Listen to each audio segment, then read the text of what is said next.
Assalamualaikum warahmatullahi wabarakatuh. Nama saya Muhammad Farhan Husnan Lima Ashraf.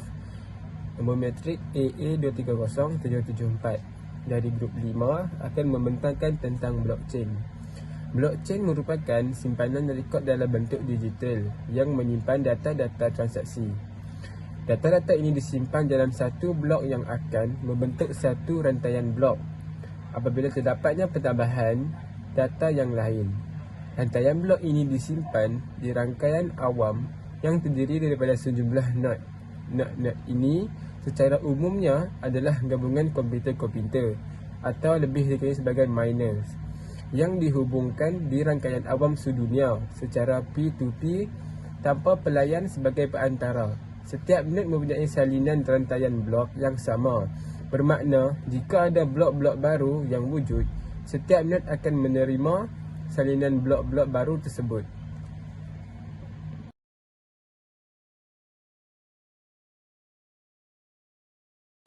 Nama saya Nazim Izzuddin bin Fairuz, nombor matrik AA230689.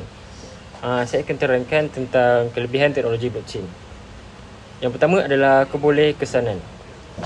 Blockchain dia mencipta jejak audit, tidak boleh balik, membolehkan pengesanan mudah, perubahan pada rangkaian. Pangkalan data tradisional tidak telus dan tidak boleh diubah. Oleh itu, tiada jejak kekal dijamin. Yang kedua pula adalah ketidakboleh-ubahan. Blockchain ni dia mempunyai kawalan yang ketat. Maksud dia, pengubahan data sukar diselir oleh pihak yang tidak bertanggungjawab. Dalam pada itu adalah mustahil untuk memadam atau menggantikan data yang direkodkan. Oleh itu, blockchain menghalang pengubahan data dalam rangkaian. Data tradisional tidak menunjukkan keboleh-ubahan. Pangkalan data konvensional menggunakan CRUD, buat, baca, kemaskini dan padam di peringkat utama untuk memastikan operasi aplikasi yang betul. Dan model CRUD membolehkan pemadaman dan penggantian data dengan mudah. Data sedemikian boleh terdedah kepada manipulasi oleh pentadbir penyangak atau pengodaman pihak ketiga. Aplikasi blockchain dapat diterapkan dalam industri kesihatan. Contohnya, pesakit ingin mengubah hospital ataupun ingin membuat insurans. Pesakit perlu menandatangani dokumen, iaitu dokumen offline. Dengan adanya blockchain ni, pesakit tidak perlu risau. Data akan diakses oleh hospital lain. Assalamualaikum warahmatullahi wabarakatuh. Saya Muhammad Iqra Hakimi Official, nombor metrik AA230350. Saya akan sambung kelebihan yang disampaikan oleh kawan saya, iaitu Muhammad Azmi, dan saya akan menerangkan tentang ketulusan. Blockchain adalah ketulusan tentang blockchain ni adalah tersentralisasi, bermakna mana-mana ahli rangkaian boleh mengesahkan data yang direkodkan ke dalam blockchain. Oleh itu, orang ramai boleh mempercayai rangkaian tersebut. Sebaliknya, pangkalan data tradisional adalah berpusat dan tidak menyokong ketulusan. Pengguna tidak boleh mengesahkan maklumat pada bila-bila masa mereka mahu, dan pentadbiran menjadi set data yang dipilih awam. Namun begitu, individu tidak dapat mengesahkan data tersebut dengan menggunakan aplikasi atau lain-lain. Okey. Yang ketiga adalah penapisan. Penapisan adalah teknologi blockchain bebas daripada penapisan kerana ia tidak mempunyai kawalan ke atas mana-mana pihak. Oleh itu, tidak pihak berkuasa tunggal termasuk kerajaan boleh mengganggu operasi rangkaian. Sementara itu, pangkalan data tradisional mempunyai pihak berkuasa, pusat yang mengawal setia beroperasi rangkaian, dan pihak berkuasa boleh melaksanakan penapisan. Sebagai contoh, bank boleh mengantung akaun pengguna jika terlewat bayaran atau saja tidak membayar hutang. Oleh itu, pihak bank boleh menggantung atau memblok akaun itu untuk menapis lagi orang yang. Okey, sekian, terima kasih. Nama saya Nur Ashkin binti Nur Muhammad, nombor matriks AA230. Saya akan membincangkan tentang kekurangan teknologi blockchain. Firstly, transaksi data yang lambat. Transaksi ni jadi lambat sebab satu transaksi tu boleh ambil masa dalam 10 ataupun lebih. Dia jadi macam ni sebab proses verification. Proses verification tu dia makan masa. Lepas tu dia juga perlukan node untuk lakukan verification tu. So kalau banyak verification yang nak buat, jadi banyaklah node yang nak kena gunakan. So lagi lama masa yang perlu diambil. Lepas tu pertambahan jumlah node ni pun akan menyumbang kepada kelambatan transaksi sebab salinan blockchain tu dia perlu agihkan kepada lebih banyak node. Okey. Poin kedua saya, proses yang tak cekap. Blockchain ni boleh jadi tak cekap dalam keadaan tertentu tau. Kecekapan teknologi blockchain ni dia berbeza dari platform ke platform. Setengah platform dia boleh tawarkan output yang lagi banyak daripada yang lain. Mostly bila banyak sangat pengguna dalam rangkaian yang sama, dia boleh buat proses transaksi tu makin slow. Sebab tu blockchain ni dia tak sesuai untuk tujuan komersial yang ada ribu-ribu urus niaga dalam satu masa. So itulah kekurangan dia. Seterusnya sambung dekat Alia. Okay, bye. Saya akan teruskan dengan kekurangan yang seterusnya. Selain daripada apa yang telah dibahas oleh kawan saya sebentar tadi, blockchain juga menggunakan banyak tenaga elektrik. Beberapa platform blockchain awam seperti Bitcoin adalah tidak cekap tenaga. Sebagai contoh, platform yang menggunakan protokol consensus proof of work menggunakan banyak tenaga elektrik yang mana tidak memberi sebarang manfaat kepada alam sekitar. Walaupun begitu, terdapat juga platform yang menawarkan pilihan cekap tenaga, akan tetapi ia belum lagi diterima secara meluas. Selain menggunakan tenaga yang banyak, penggunaan blockchain juga memerlukan kos yang tinggi. Dari awal lagi, melaksanakan suatu penyelesaian berasaskan blockchain ini adalah perlakuan yang mahal. Walaupun banyak platform adalah sumber terbuka, mereka masih perlukan penyederhanaan dalam mengambil pasukan-pasukan pakar. Di samping itu, syarikat perusahaan yang lebih besar mempunyai rangkaian yang banyak yang mana akan tambah lebih banyak pelaburan dan kos penyelenggaraan. Dengan itu, perkara ini akan menjadi satu beban kepada syarikat tersebut.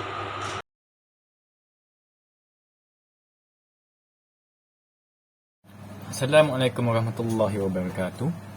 Nama saya Muhammad Taufiq Hakimi Benjamin, nombor matriks AA231745.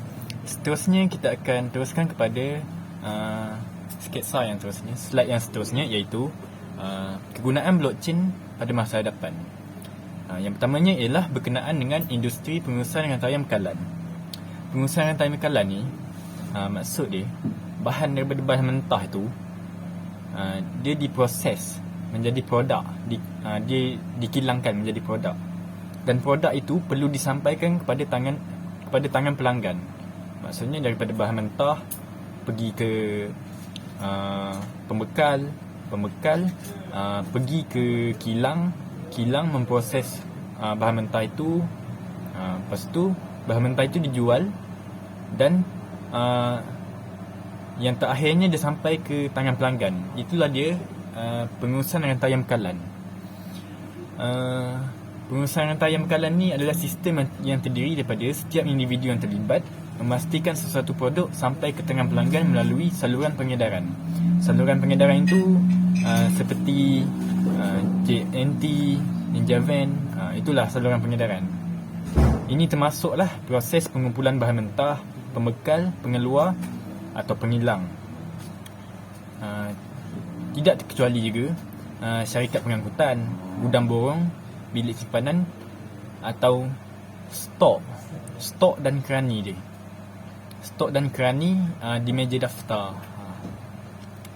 Ia juga termasuklah tugas dan fungsi yang terlibat dalam pemindahan produk tersebut, seperti kawalan kualiti.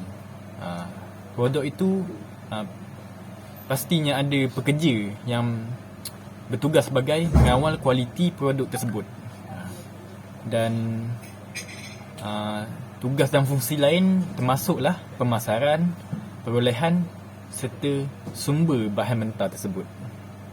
Dalam erti kata lain, pengurusan rantai bekalan ni adalah pengurusan produk atau perkhidmatan daripada proses permulaan hinggalah ke tangan pengguna terakhir. Sistem blockchain boleh digunakan juga dalam pengurusan rantai bekalan ni. Maksudnya kita boleh gunakan sistem blockchain ni dalam pengurusan rantai bekalan. Caranya ialah dengan menyimpan data tentang barangan yang hendak dihantar ke dalam blockchain. Maksudnya barang tu dia ada data dia. Data nak disampaikan kepada pengguna. Contohnya pengguna beli melalui Shopee. Jika pelanggan mahu membeli barang melalui Shopee, jadi dia perlu menghantar maklumat dia kepada pengilang tersebut. Jadi data tu perlulah dilindungi dengan baik. Jadi data itu perlulah boleh digunakan dengan teknologi blockchain ni, supaya data dia terpelihara dan selamatlah daripada hacker atau scammer dan sebagainya. Seperti yang kita tahu, data-data privasi ni mesti ada dilindungi. Jika dia tak dilindungi, akan menyebabkan penjenayah seperti hacker atau scammer, dia boleh simpan data kita. Ini sudah semestinya memberikan impak yang buruk kepada pelanggan tersebut. Seterusnya, kita akan cakap berkenaan sektor perubatan. Blockchain juga boleh memberi kebaikan dalam sektor perubatan. Dalam bidang perubatan, terutamanya di hospital, orang yang sakit akan bertemu dengan doktor. Lalu data pesakit tersebut akan diambil oleh pihak hospital. Data tersebut mungkin merangkumi data-data privasi pesakit tersebut. Jadi, kesemua data-data ini perlulah dilindungi dengan baik supaya data pesakit tidak tersebar. Dengan adanya teknologi blockchain, data-data seperti nombor kad pengenalan, surat beranak, insurans, nombor kad bank dan sebagainya dapat disimpan dengan rapi. Pihak hospital boleh menyimpan data-data tersebut di dalam blockchain agar tidak diserang oleh pihak yang tidak bertanggungjawab seperti penggodam, scammer, hacker dan sebagainya. Dengan adanya blockchain, pihak hospital hanya boleh memberi akses kepada pihak-pihak tertentu saja. Maksudnya ada certain pihak saja yang boleh mengakses data tersebut untuk kebaikan. Di dalam data tersebut sudah pastilah terdapat maklumat pasal rawatan tersebut. Jadi maklumat rawatan tu perlulah dilihat oleh doktor. Contohnya doktor pakar. Doktor pakar kalau dia nak rawat pesakit, dia kena tengok dulu data tentang rawatan tu, maklumat tentang rawatan tu. Jadi untuk mengelakkan daripada maklumat tersebut diganggu atau diubah, data tentang maklumat rawatan juga boleh disimpan dalam blockchain. Dengan cara ni, rawatan yang dijalankan oleh doktor terhadap pesakit tersebut akan berjalan dengan lancar sebab tiada kebocoran dan pengubahan data pesakit. Itu saja. Hai, Assalamualaikum. Hari ini saya akan menerangkan tentang kegunaan masa hadapan untuk blockchain. Okey. Pertama, penggunaan untuk masa hadapan blockchain ini boleh digunakan dalam sistem pengundian. Contohnya, blockchain boleh digunakan dalam sistem ini pada masa hadapan. Sebagai contoh, undian dalam pilihan raya di Malaysia, pihak atasan boleh mengubah sistem undian tersebut menggunakan kemodenan dan mengaplikasikan teknologi blockchain. Cara ini dapat dilakukan dengan langkah seperti yang berikut. Yang pertama, apabila kerajaan ingin melaksanakan undian untuk menentukan pemimpinan rakyat, pihak kerajaan boleh menggunakan cara baharu, iaitu menggunakan sistem undian elektronik di pusat mengundi. Yang kedua ialah para pengundi yang datang perlu membawa kad pengenalan sahaja untuk mengundi. Laluan undian dibuat secara tersembunyi di pusat pengundian tersebut. Data undian masuk ke dalam sistem kerajaan. Setelah selesai undian dilakukan, data yang disalurkan ke dalam sistem kerajaan itu haruslah dilindungi dengan rapi. Perlindungan data boleh dibuat dengan menggunakan sistem blockchain. Setelah pilihan raya selesai, semua data undian dan data pengundi berada di dalam sistem kerajaan dengan teknologi blockchain. Hanya pihak yang tertentu sahaja boleh mengakses data tersebut. Semua privasi haruslah dilindungi dengan rapi oleh pihak kerajaan dengan bantuan teknologi blockchain. Seterusnya, saya akan menerangkan tentang ekonomi token. Dalam ekonomi ini, token yang mewakili penilaian dunia sebenar seperti hartanah atau masa yang boleh didagangkan dalam blockchain boleh diakses kepada peluang dan pelabur yang mewujudkan ekonomi global yang lebih inklusif. Namun, ia juga boleh mengganggu sistem kewangan tradisional dan memerlukan rangka kerja pengawasan baharu. Seperti yang kita boleh lihat di atas ialah evolution of money daripada zaman dahulu hingga zaman sekarang. Okey. Pada masa dahulu, kita menggunakan sistem barter ataupun jual beli dan pertukaran barang. Dan pada masa yang seterusnya, kita menggunakan gold, metal coins, paper money, plastic card, electronic money dan akhir sekali ialah cryptocurrency. Okey, seperti yang kita boleh lihat, kita boleh memahami bahawa daripada mata wang ataupun secara fizikal punya wang, kita boleh digantikan dengan mengakses mereka semua di dalam internet. Ini memudahkan urusan kita pada masa seharian untuk berjual beli. Itulah kelebihan evolution of money yang digunakan pada masa hari. Kesimpulannya, blockchain adalah teknologi yang membolehkan cryptocurrency wujud. Ianya adalah sebuah teknologi revolusi yang dicipta pada abad ke-21 dan teknologi ini membuka peluang kepada kita semua tentang potensi baharu yang kita boleh perbaiki lagi seperti di sektor kewangan dan perbankan.